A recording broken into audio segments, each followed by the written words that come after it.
بسم اللہ الرحمن الرحیم نحمدہ ونصلی علی رسولہ الکریم. بس الحمدللہ اللہ جل شانہ نے میرے آپ کے بلکہ سارے انسانوں کی کامیابی اپنی مبارک دین میں رکھی ہے. جو دین پر چلے گا وہ کامیاب ہوگا، اور دین میں سب سے پہلا محنت جو ہے وہ ایمان پر ہے. ایمان کی کلمہ اللہ جل شانہ نے نصیب فرمایا ہے، لا الہ الا اللہ محمد الرسول اللہ. کلمے کا معنی یہ ہے کہ اللہ کے سوا کوئی عبادت کے لائق نہیں، محمد صلی اللہ علیہ وسلم اللہ کے رسول ہے. اور کلمے کا مقصد یہ ہے کہ اللہ جل شانہ سے ہونے کے یقین، تمام مخلوق سے اللہ جل شانہ کے ارادے اور حکم کے بغیر کچھ بھی نہ ہونے کے یقین ہمارے آپ کے دلوں کے اندر آ جائے، اور نبی کریم صلی اللہ علیہ وسلم کے طریقوں پر چل کر دونوں جہانوں کی کامیابی کا یقین، اور غیروں کے طریقوں پر چل کر دونوں جہانوں کی ناکامی کی یقین ہم سب کے دلوں کے اندر آ جائے. لا الہ الا اللہ ایمان کی کلمہ ہے، لا الہ الا اللہ جنت کی قیمت ہے، لا الہ الا اللہ کلمہ تقوی ہے، لا الہ الا اللہ کلمہ عبدیت ہے، لا الہ الا اللہ کلمہ معرفت ہے، لا الہ الا اللہ روح کائنات ہے. لا الہ الا اللہ والی یقین ہمارے دلوں کے اندر آ جائے کہ اللہ خالق ہے، مالک ہے، رازق ہے، اللہ رب العالمین ہے، مالک یوم الدین ہے، رحمان الرحیم ہے، مشکل کوشا حاجت روا ہے، بگڑی بنانے والا اللہ ہے. یہ یقین ہمارے دلوں کے اندر آ جائے. اور کلمے کا دوسرا جز ہے وہ محمد الرسول اللہ. نبی کریم صلی اللہ علیہ وسلم کے طریقوں میں کامیابی ہے.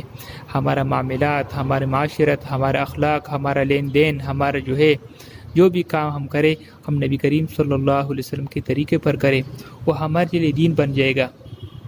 پر حدیث شریف میں آتا ہے کہ نبی کریم صلی اللہ علیہ وسلم نے فرمایا، اس کا مفہوم یوں ہے کہ جس نے میری ایک سنت کو زندہ کیا اس نے مجھ سے محبت کی، اور جس نے مجھ سے محبت کی وہ جنت میں میرے ساتھ ہوگا. دوسرے حدیث شریف میں آتا ہے کہ نبی کریم صلی اللہ علیہ وسلم نے فرمایا کہ میرے ساری امت جنت میں جائے گی مگر جنہوں نے انکار کر دیا. صحابہ کرام نے عرض کیا، یا رسول اللہ انکار کرنے والے سے کیا مراد ہے؟ تو اللہ کے رسول صلی اللہ علیہ وسلم نے فرمایا، جس نے میری تابعداری کی وہ تو جنت میں جائے گی، اور جس نے میری نافرمانی کی وہ انکار کرنے والا ہے. تو ہم نبی کریم صلی اللہ علیہ وسلم کے طریقوں پر ہم ہماری زندگی کے اندر آ جائے، ہر لمحہ، ہر وقت نبی کریم صلی اللہ علیہ وسلم کے طریقوں کے بغیر نہ گزرے. اللہ جل شانہ کا ہر حکم نبی کریم صلی اللہ علیہ وسلم کے طریقے پر ہم پورا کر لے. اللہ جل شانہ کو اپنے محبوب کے طریقے وہ پسند ہے. ساری کائنات سے اللہ جل شانہ کو اپنے محبوب کا ادنا سے ادنا طریقہ وہ بہت زیادہ پسند ہے. تو ہم نبی کریم صلی اللہ علیہ وسلم کے طریقوں کو اپنائے. تو ایمان کے بعد سب سے پہلا حکم وہ نماز ہے.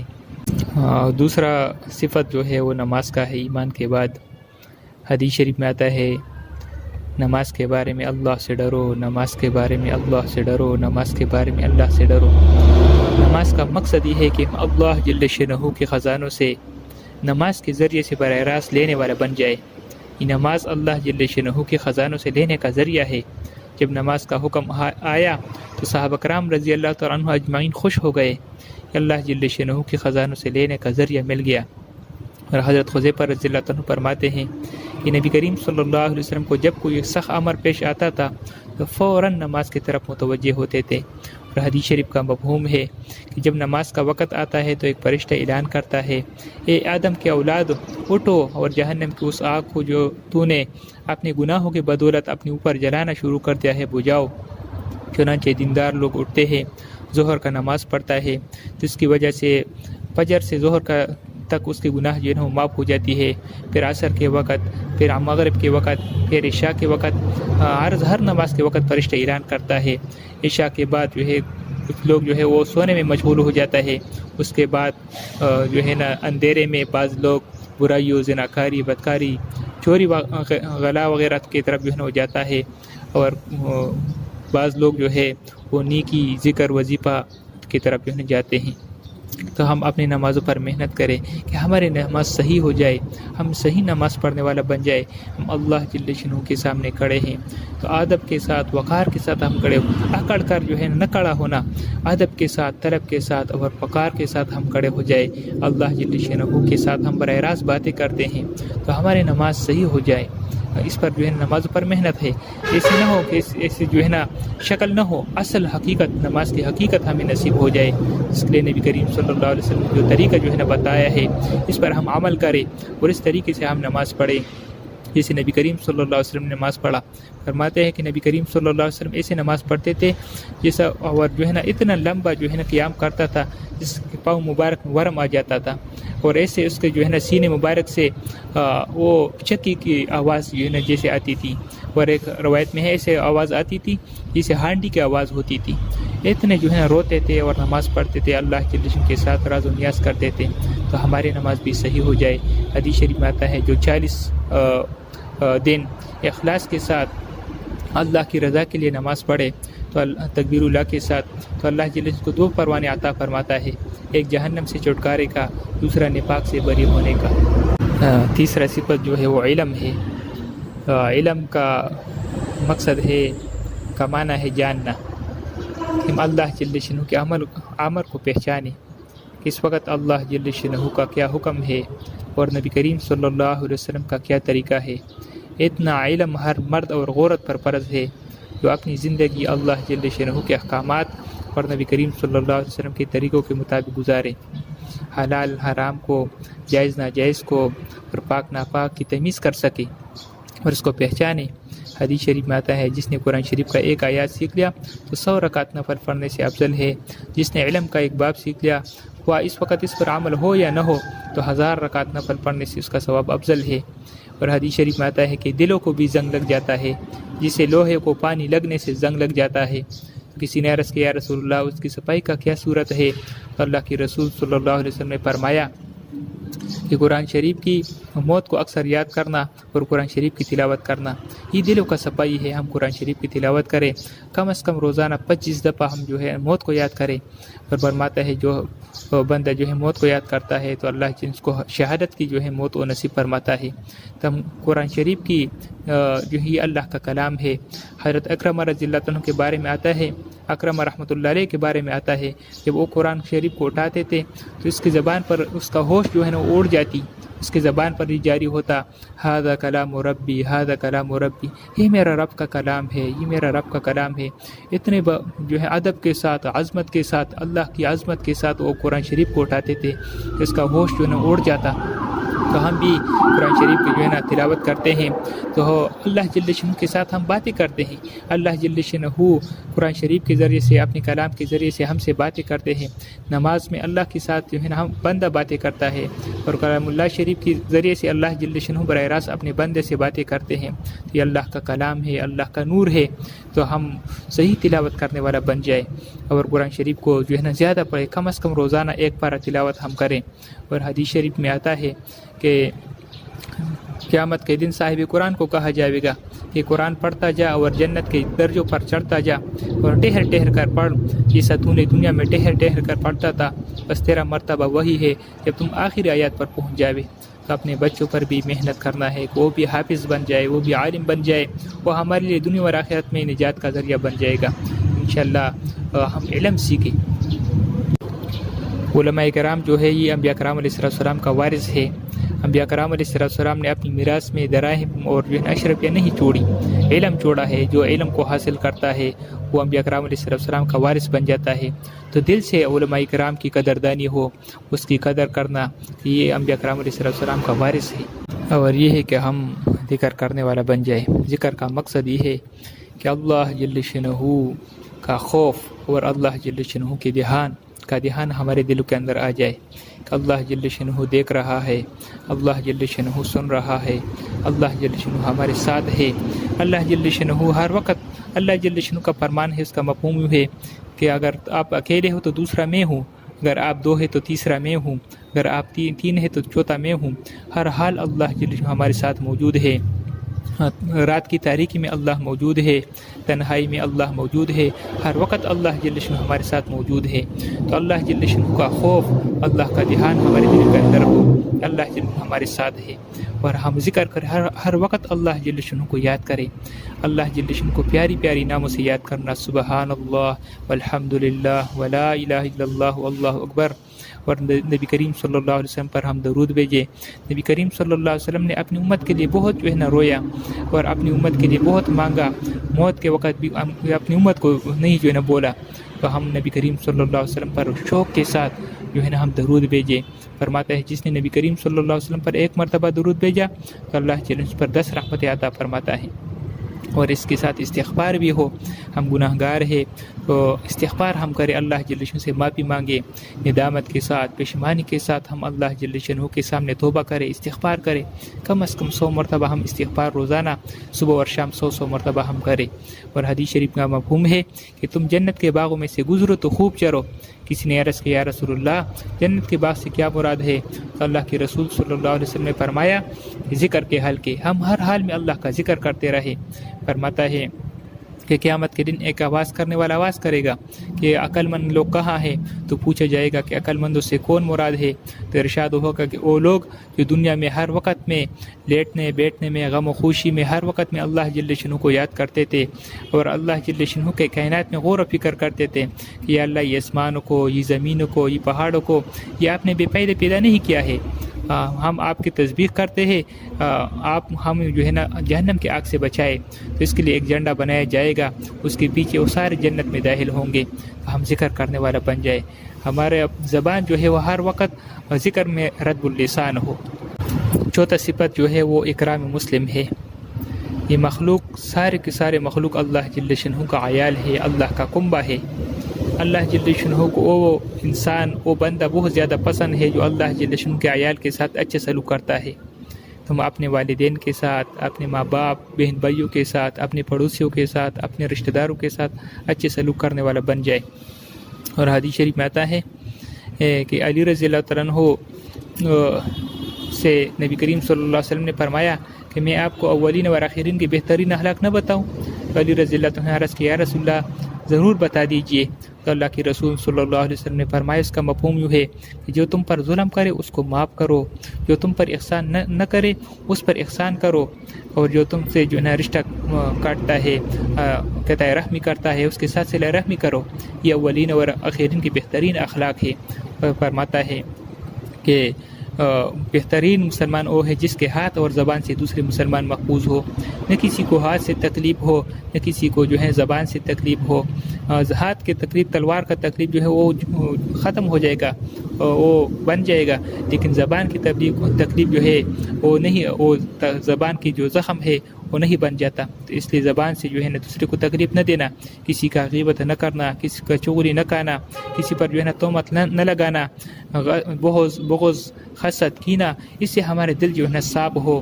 ہر مسلمان جو ہے نا اس کا ہم اکرام کریں کہ یہ اللہ کا بندہ ہے اور اس نے کلمہ پڑھا، اس کے دل میں کلمہ ہے لا الہ الا اللہ محمد الرسول اللہ، تو ہم دل سے اس کا عزت کریں اور کسی کو اپنے سے ہلکا نہ سمجھنا، ہر کسی کو جو ہے نا اپنی سے اوپر سمجھنا۔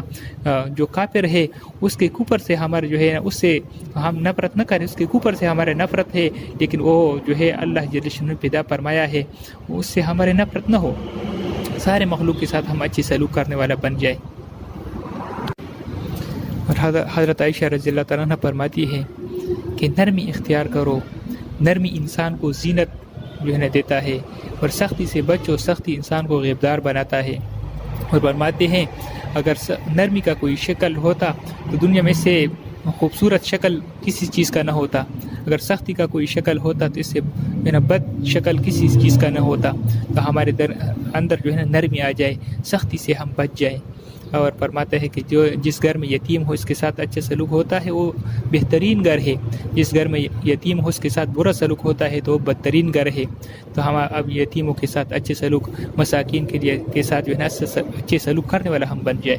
پانچواں صفت جو ہے وہ اخلاص ہے، یا ہمارے دل کے اندر اللہ کی رضا، ہمارے دل کا جذبہ اللہ جل شانہ کے لیے بن جائے کہ ہم سے اللہ جل شانہ ہی راضی ہو جائے۔ اللہ جل شانہ فرماتے ہیں آپ کی شکلوں کو اور آپ کی مالوں کو نہیں دیکھتے، بلکہ آپ کے اعمالوں کو اور آپ کے دلوں کو جو ہے نا دیکھتے ہیں۔ اور یہ دل جو ہے اللہ کا گھر ہے، اللہ جل شانہ دل پر جو ہے نا اس کا نظر ہے، چیزوں پر نظر نہیں ہے کہ وہ کتنا حسین ہے، اس کے ساتھ کتنا مال ہے، نہ اس کے اعمال کیسا ہے اور اس کے دل میں کیا ہے۔ اللہ جل شانہ تبارک الذی صورت میں جو ہے نا فرمایا ہے ومن احسن عملا، اکثر عمل نہیں فرمایا، جو حسین عمل کرے، احسن عمل کرے وہ اللہ جن کو بہت زیادہ جو ہے نا پسند ہے۔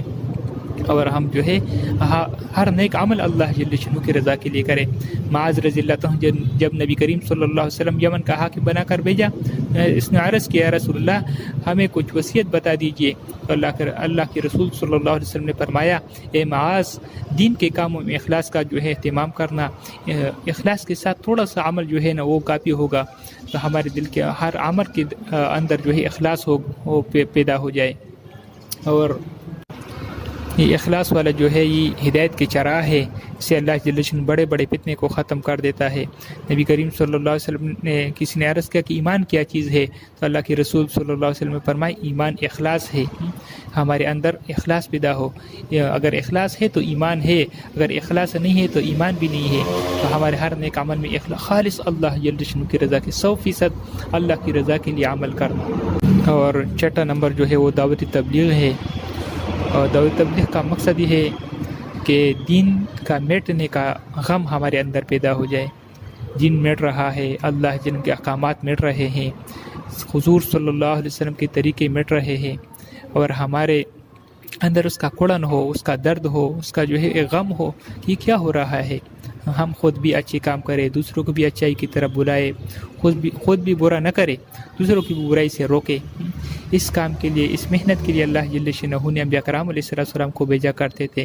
1,24,000 کم و بیش انبیاء کرام علیہ السلام اللہ جل شانہ نے دنیا کے اندر دین کی محنت کے لیے بھیجا۔